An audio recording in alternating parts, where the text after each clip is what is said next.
नमस्कार दोस्तों, stock market studies में फिर से एक बार आपको स्वागत है। तो आज मैं बात करने वाला हूँ दिग्गज एक इलेक्ट्रॉनिक्स गैजेट बनाने वाला कंपनी के बारे में, जिसका आप एसी, फ्रिज और एयर बहुत सारे फैंस और लाइट्स भी यूज़ करते हैं इस कंपनी के। तो आज का जो कंपनी है, उसका नाम आप पहले ही देख चुके हैं, जिसका नाम है वोल्टस। तो वोल्टस के बारे में आज बात करूँगा क्योंकि वोल्टस एक अच्छा खासा कंपनी है और इस कंपनी में आपको अ, पूरा डिटेल्स यहाँ पे आपको दिखाऊंगा और फ्यूचर में इस कंपनी के ऊपर कितना पोटेंशियल है उसके बारे में भी बताऊंगा। तो वीडियो को पूरा देखना और अभी तक मेरे चैनल को सब्सक्राइब नहीं किया तो जरूर सब्सक्राइब कर लेना, क्योंकि आपको daily basis stock market information चाहिए तो इस चैनल में बने रहिए। तो चलो देखते हैं आज के स्टॉक के बारे में। तो सबसे पहले मैं चार्ट पैटर्न के ऊपर आ चुका हूँ। यहाँ पे देख सकते हैं चार्ट पैटर्न जो हो, आज निफ्टी गिरावट है, मतलब निफ्टी पहले ओपन होने के बाद डाउन हुआ। फिर भी देखिए वोल्टस पहले सुबह से ही एक अपट्रेंड मूवमेंट में चल रहा है। तो इसके पीछे एक ही रीजन है, वो रीजन इसका क्वार्टर 2 का रिजल्ट। तो रिजल्ट आने से पहले ही, रिजल्ट निकलने से पहले ही कंपनी ने एक जबरदस्त परफॉर्मेंस आपको दिखाया। उसका नतीजे कैसे होंगे उसके बारे में आपको पहले से ही यहाँ पे डिटेल्स आपको यहाँ पे दिखा चुके हैं। तो उसी के बारे में यहाँ पे बात करने वाला हूँ और कंपनी के सारे डेटा आपको दिखाऊंगा। तो वीडियो को पूरा देखना, मिस मत करना, बहुत कुछ यहाँ पे आपको सीखने को मिलेगा। तो पहले आपको रिजल्ट के ऊपर आपको मैं ले चलता हूँ। रिजल्ट कैसा हुआ उसको बारे में आप देख लीजिए। देखिए, कोई भी स्टॉक में आप निवेश नहीं किया है फिर भी उस स्टॉक के बारे में सारे जानकारी मतलब आप रखिए जरूर, क्योंकि फ्यूचर में शायद उस स्टॉक में आप निवेश करें और शायद उस स्टॉक में आपको अच्छा खासा फायदा मिले। तो आपको जरूर उस स्टॉक के बारे में जरूर जानकारी लेना होगा। तो आप इस स्टॉक में खरीदारी करके रखे हैं तो आपको मैं एक बात कहूंगा कि कंपनी खराब नहीं है। आप लॉन्ग टर्म के लिए जरूर सोचना इस कंपनी के बारे में। और नए निवेशक करने वाला है तो उससे पहले इस रिजल्ट को देख लीजिए, तभी आपको एक अंदाजा लग जाएगा। जितने सारे न्यू यूजर है, जितने सारे इस कंपनी में अभी तक निवेश नहीं किया है, तो उसके पहले मैं रिजल्ट दिखा देता हूँ, उसके बाद उसके बारे में बात करूंगा। तो यहाँ पे मैं रिजल्ट के ऊपर आ चुका हूँ। टोटली करोड़ों में फिगर दिया गया है। यहाँ पे एक बार मैं देख लेता हूँ करोड़ों में फिगर दिया, हाँ करोड़ों में फिगर दिया गया है। तो कंपनी का जो इनकम है, टोटल जो इनकम है, हमेशा आपको मैं सारे डेटा आपको दिखाता हूँ। यहाँ पे कंपनी का जो इनकम है, इनकम के बारे में बात करूँ तो करीबन 1737 करोड़ का टोटल यहाँ पे इनकम हुआ। पिछले क्वार्टर में 1860 करोड़ का इनकम हुआ था। पिछले सालों में 1650 करोड़ का इनकम हुआ था। तो यहाँ पे आपको अच्छा खासा एक इनकम ग्रोथ देखने को मिला। मगर यहाँ पे एक बात मैं कहूँ तो इस पिछले क्वार्टर से तुलना से यहाँ पे इनकम मुझे थोड़ा सा कम देखने को मिला। तो इस क्वार्टर में अच्छा खासा इनकम हुआ था पिछले क्वार्टर में, तो करीबन करीबन 130 करोड़ का कम यहाँ पे टोटल इनकम हुआ। तो एक्सपेंस के बारे में बात करूँ, कंपनी का एक्सपेंस भी देख लेते हैं। यहाँ पे देखिए कंपनी ने एक्सपेंस कम किया है इस क्वार्टर में 1575 करोड़। पिछले साल में 1661 करोड़ एक्सपेंस हुआ था। और पिछले क्वार्टर में और पिछले सालों में 1500 करोड़ का एक्सपेंस हुआ था। तो देखिए एक्सपेंस यहाँ पे ज़्यादा हुआ, प्रॉफिट इनकम अच्छा हुआ, एक्सपेंस भी ज़्यादा हुआ, तो उसके बाद नज़रिया कुछ चेंज हो जाएगा। यहाँ पे आप देख सकते हैं कंपनी का जो टोटल टैक्सेस है, उस टैक्स को कंपनी को पे करना पड़ता है। तो टोटल यहाँ पे टैक्स कंपनी ने पे किया और टैक्स पे करने के बाद कंपनी के हाथ में जो प्रॉफिट आया वो है टोटल कॉम्प्रिहेंसिव इनकम। तो टोटल कॉम्प्रिहेंसिव इनकम जो है, इस इनकम के बारे में बात करूँ तो नीट प्रॉफिट भी आप यहाँ पे बोल सकते हैं, इस प्रॉफिट को भी आप देख सकते हैं। मगर मैं कॉम्प्रिहेंशन एक मोटा मोटी आपको अंदाजा दे देता हूँ। करीबन यहाँ पे 194 करोड़ का प्रॉफिट हुआ, जो पिछले क्वार्टर में 106 करोड़ प्रॉफिट हुआ था। पिछले सालों में 119 करोड़ का प्रॉफिट हुआ। देखिए फर्स्ट क्वार्टर मतलब इस क्वार्टर में इनकम कम हुआ, मतलब इनकम कम हुआ। यहाँ पे इनकम ज़्यादा हुआ था, यहाँ पे इनकम ज़्यादा हुआ था, मगर यहाँ पे प्रॉफिट देखिए बहुत कम है। इसके तुलना से यहाँ पे प्रॉफिट ज़बरदस्त हुआ। देखिए कोई भी कंपनी में इनकम अच्छा हुआ फिर भी देखिए उसका लॉस कम, मतलब उसका एक्सपेंस ज़्यादा हो गया, मतलब वहाँ पे इनकम का फायदा क्या है, वहाँ पे तो आपका लॉस, कंपनी का प्रॉफिट ग्रोथ कम जब कम हो जाएगा ना। आपको मैं इंडिगो के बारे में एक वीडियो बना के दिया, तो इन वो वीडियो आप नहीं देखा तो आप प्लेलिस्ट में जाकर देख लीजिए। इंडिगो ने बहुत ज़बरदस्त इस क्वार्टर में प्रॉफिट किया। मगर देखा जाए उसका जो एक्सपेंस है उससे भी बहुत ज़्यादा है, तो इसीलिए उसका इनकम माइनस में चला गया। तो आपको हमेशा प्रॉफिट अच्छा खासा इनकम भी देखना होता है, साथ ही साथ अच्छा खासा प्रॉफिट भी देखना होता है।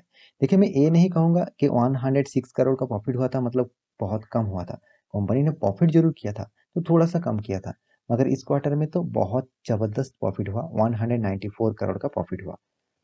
तो कंपनी का ईपीएस के बारे में बात करूँ, देखिए ईपीएस थोड़ा-सा मुझे यहाँ पे करीबन-करीबन 33 रुपीज़ ईपीएस देखने को मिला।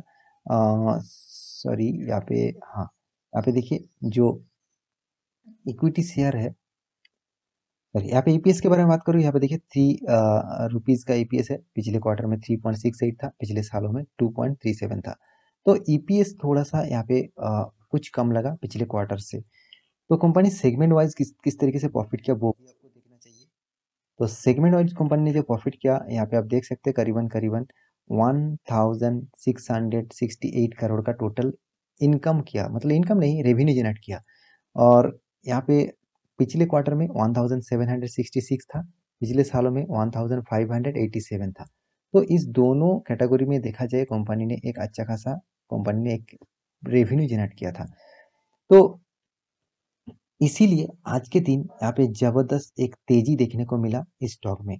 तो कंपनी के बारे में और भी कुछ डेटा दिखा दूँ तो मैं यहाँ पे टिकट डॉट कॉम के ऊपर आ चुका हूँ। यहाँ पे आप इस साइड में जाकर भी चेकआउट कर सकते हैं। यहाँ पे आप देख सकते हैं कंपनी का मार्केट कैपिटलाइजेशन है 39,000 करोड़, 39,800 करोड़। तो कंपनी का जो परफॉर्मेंस है उसके हिसाब से कंपनी का पी रेशियो मुझे थोड़ा सा हाई लगा, पीबी रेशियो भी थोड़ा सा हाई लेवल में है।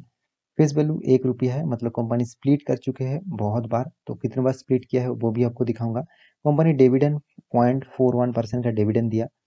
कंपनी के पास डेप भी है 108 करोड़ का डेप। कंपनी के पास कैश देखिए 324 करोड़ है, मतलब जितना कैश है उतना डेप नहीं, मतलब कोई भी टाइम पे कंपनी डेप मतलब कंपनी का जो जितने सारे कर्जा है वो मिटा सकते हैं कंपनी, जिस जिस तरीके से कंपनी के हाथ में पैसे है। मगर फिर भी कंपनी काम करने के लिए थोड़ा सा यहाँ पे कर्जा लेके रखा है।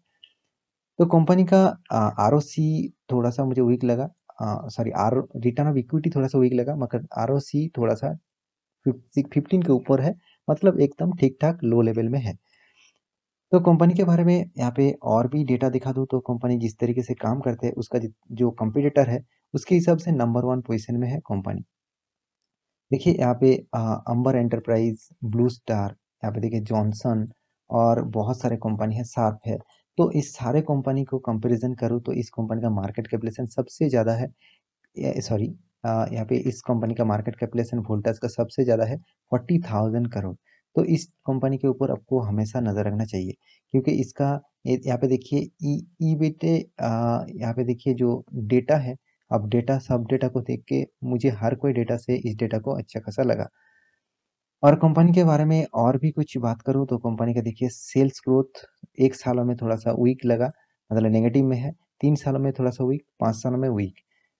प्रॉफिट ग्रोथ भी उतना अच्छा खासा यहाँ पे नहीं दिख रहा है, क्योंकि कोरोना का सिचुएशन हुआ था इसलिए उतना अच्छा खासा सेल नहीं हुआ। मगर कंपनी का रिटर्न ऑफ कैपिटल एम्प्लॉयड और रिटर्न ऑफ इक्विटी एकदम ठीक ठाक लेवल में चल रहा है, मतलब लो लेवल में चल रहा है, फिर भी देखिए एक 15% के ऊपर है, मतलब ठीक ठाक लेवल में अभी भी चल रहा है। तो कंपनी का प्रोमोटर के बारे में बात करूँ, कंपनी प्रोमोटर पास यहाँ पे 30% होल्डिंग है। तो जितने होल्डर 30% प्रोमोटर के पास है, मगर एक एक खराब जो न्यूज़ है, डीआईएस के पास सबसे ज़्यादा होल्डिंग है 31.85%।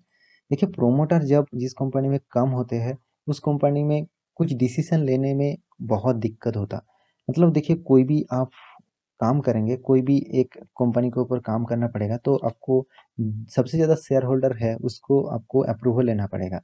यहाँ पे देखिए डीएस के पास सबसे ज़्यादा माल है, मतलब प्रोमोटर का हिस्सेदारी कम है, तो प्रोमोटर खुद डिसाइड नहीं ले सकते। तो एफ के पास देखिए 22%, पब्लिक के पास 15%। तो ओवरऑल बात करूँ सबके पास होल्डिंग यहाँ पे बराबर है। तो यहाँ पे कंपनी का कुछ बात करूँ तो company almost debt free company है, थोड़ा सा डेप्थ है, वो तो शॉर्ट टर्म के लिए कर्जा लेना ही पड़ता है। और कंपनी का इंटरेस्ट कवरेज अच्छा खासा है, कंपनी जो कैश फ्लो है वो भी अच्छा खासा यहाँ पे दिख रहा है। तो कंपनी कुछ नेगेटिव इशू भी यहाँ पे देखने को मिल रहा है। कंपनी पी रेशियो के ऊपर ट्रेड कर रहा है और कंपनी का पी रेशियो बहुत हाई है। और यहाँ पे देखिए जो कंपनी का जो लाइबिलिटी है वो भी 2500 करोड़ है। और कंपनी का रेवेन्यू थोड़ा सा मुझे बहुत डाउनटेन लगा। यहाँ पे कंपनी का जो नेट सेल्स के बारे में बात करूँ क्वार्टर बेसिस, आपको टोटल जो प्रॉफिट दिखेगा, प्रॉफिट आफ्टर टैक्सेस, यहाँ पे देखिए हर साल में प्रॉफिट आपको ग्रोथ देखने को मिलेगा। तो हमेशा आपको यही कहता हूँ कि जिस कंपनी का प्रॉफिट ग्रोथ क्वार्टर बेसिस अच्छा है, जिस कंपनी का profit growth year of year basis भी अच्छा खासा यहाँ पे हो रहा है, तो उस टाइप कंपनी में आपको हमेशा बने रहना चाहिए। तो यहाँ पे कंपनी का जो कर्जा है आप देख सकते हैं। यहाँ पे देखिए कर्जा मतलब बोरिंग, तो यहाँ पे बोरिंग जो है वो टोटली जीरो है। अभी 2020 में थोड़ा सा कर्जा था, अभी 2021 में 4 करोड़ का कर्जा है। तो यहाँ पे जो कर्जा है वो टोटली मामूली कर्जा है, थोड़ा सा कर्जा है। एक कर्जा तो कंपनी कभी भी चुका सकते हैं क्योंकि कंपनी के पास कैश भी बहुत सारे है। तो कंपनी का टोटल जो डिविडेंड है, कंपनी जबरदस्त यहाँ पे डिविडेंड दे चुकी है। आप देख सकते हैं बहुत बार कंपनी डिविडेंड दे चुके हैं। 2017, 18, 19, 20, 21 हर साल में कंपनी डिविडेंड देते हैं। देखिए 5 रुपया, 4 रुपया, 3.5 रुपया करके डिविडेंड दिया है। बोनस भी देखिए कंपनी बोनस भी यहाँ पे मतलब कुछ भी नहीं दिया है। तो यहाँ पे स्प्लिट कंपनी बहुत बार कर चुके हैं क्योंकि कंपनी का जो फेस वैल्यू है मैं पहले आपको दिखा चुका हूँ। कंपनी का जो फेस वैल्यू है वो यहाँ पे आपको 1 रुपया देखने को मिल रहा है, मतलब कंपनी स्प्लिट भी कर चुके हैं। तो कंपनी का ओवरऑल बात करूँ तो कंपनी जो बहुत ज़बरदस्त है, इसका मैक्सिमम चार्ट पैटर्न दिखा दूँ तो बहुत अच्छा खासा एक अपट्रेंड देखने को मिलेगा। तो इस टाइप कंपनी में आपको हमेशा बने रहना चाहिए। तो आपको इस कंपनी के ऊपर स्टडी करना चाहिए और लॉन्ग टर्म के निवेशक के लिए सोचना चाहिए। तो आशा करता हूँ सारी जानकारी आपको मिल चुका है। तो मेरे वीडियो अच्छा लगा तो लाइक करना, दोस्तों के साथ शेयर भी करना।